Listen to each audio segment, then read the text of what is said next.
1 in 5 women wish their wedding proposal was better. So if you're thinking about popping the question soon, you better make it count. Because the goal is to only do this once. The stakes are high, and assuming she says yes, every single detail of your efforts will be told and retold to every family member, colleague, waitress, checkout person, and so on. So yes, the pressure's on. But let us ease some of that pressure by providing you with a step-by-step guide to the perfect proposal.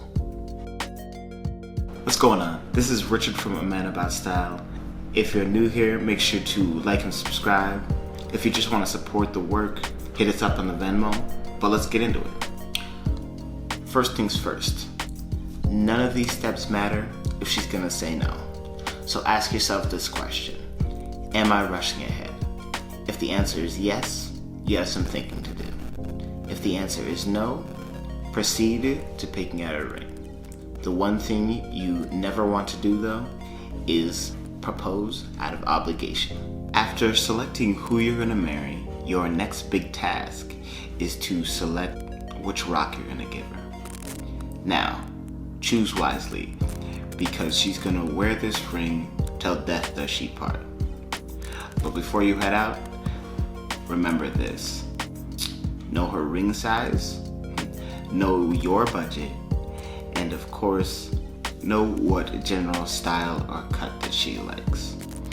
If you have been given a specific cut or style that she wants, this is not a time to go rogue.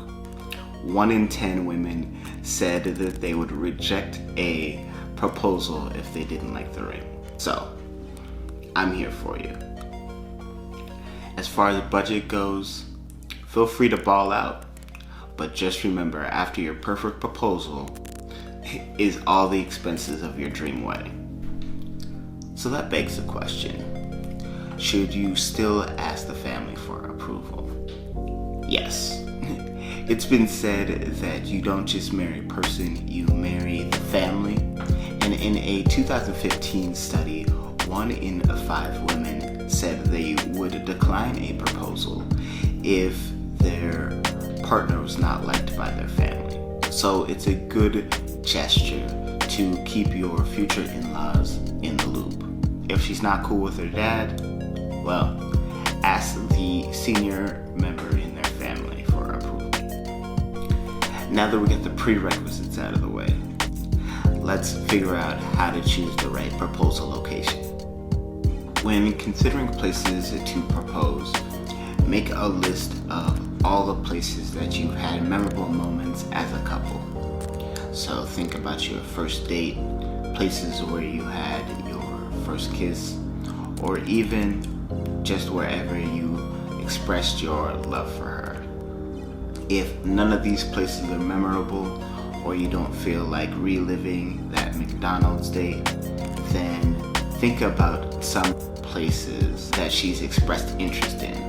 Or if time and budget allow, think about a proposal vacation. If time and budget are not plentiful, you can always pick an activity that is inherent to you as a couple. Now that you got a ring, you've already asked for approval, you have a location, let's figure out who's gonna be there, if anybody. Now, you have 2 options. You can have an intimate proposal with just you and your partner. If you guys are more low-key, consider hiring a photographer to hide out and document the proposal.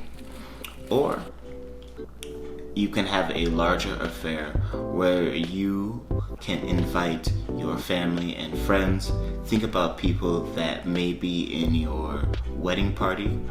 One thing is certain: most future brides enjoy photos and videos. So make sure that you both look presentable in the moment. And that leads us to what should you actually wear to your proposal. As with most wardrobe planning, consider the theme and style of the affair. Now, it may be hard to know exactly what your partner is going to wear, but make sure you give her an idea of the activity so that she dresses appropriately. Whatever you do, even if you have to tell a white lie, make sure that she's dressed appropriately and she will look good in pictures. She'll thank you later. Congratulations, you've got it all together. But now, what should you say? It's okay. Speak from the heart. But just know that in the moment, adrenaline is going to be kicking into overdrive, and that this will cause you to stumble or even forget what you had planned to say. So just keep it simple. But too many times, men just forget and say, "I love you, will you marry me?" So try to plan it out a little bit. If you're not a wordsmith, or you just don't want to quote a bunch of Drake lyrics, consider answering a variation of these 4 questions. Question 1, why do you love her? Question 2, answer, how will marrying her make your life happy and complete? Question 3, why is she the one person that you can't live the rest of your life without? And question 4, what is the future that you look forward to with her? Alright, Romeo, you're ready to go. So my last parting words are as follows. The trick to a memorable proposal are as follows. Tailor it as close to her likes and as far away from her dislikes as possible. So even if you love sports, but she hates them, you probably shouldn't propose at the halftime show. So, congratulations. I hope you stay together to your ghosts. With that, I will catch you in the next video.